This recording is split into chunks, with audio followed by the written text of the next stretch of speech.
पंतप्रधान नरेंद्र मोदींचा आज 75वा वाढदिवस। देशासह जगभरातील मान्यवरांकडून मोदींवर शुभेच्छांचा वर्षाव। डोनाल्ड ट्रम्प यांनी देखील मोदींना दिल्या शुभेच्छा। देशासह राज्यामध्ये ठिकठिकाणी विविध कार्यक्रमांचं आयोजन। आज मराठवाडा मुक्ती संग्राम दिन। मुख्यमंत्री देवेंद्र फडणवीस संभाजीनगरमध्ये करणार ध्वजारोहण, तर उपमुख्यमंत्री अजित पवारांच्या हस्ते बीडमध्ये ध्वजारोहण। उपमुख्यमंत्री शिंदेंनीही वाहिली हुतात्म्यांना आदरांजली। अहिल्यानगर बीड परळी रेल्वे मार्गासाठी राज्य सरकारकडून 150 कोटींचा निधी वितरित।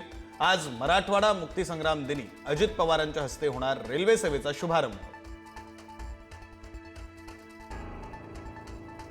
जालन्यामध्ये बॅनरमधून पालकमंत्री पंकजा मुंडेंवर निशाणा। झेंडावंदन ते झेंडावंदन येणाऱ्या ताईंचं हार्दिक स्वागत अशा आशयाचे झळकले बॅनर। केवळ झेंडावंदनालाच पंकजा मुंडे येत असल्याच्या निषेधार्थ बॅनरबाजी। ठाकरेंच्या शिवसेनेच्या मुंबईतील शाखा प्रमुखांची आज शिवसेना भवनात बैठक। आगामी पालिका निवडणुकीच्या पार्श्वभूमीवर उद्धव ठाकरे शाखा प्रमुखांना करणार मार्गदर्शन। लिहून घ्या, मुंबईत महायुतीचाच महापौर होणार। भाजपच्या विजय संकल्प मेळाव्यातून मुख्यमंत्री फडणवीसांचा निर्धार।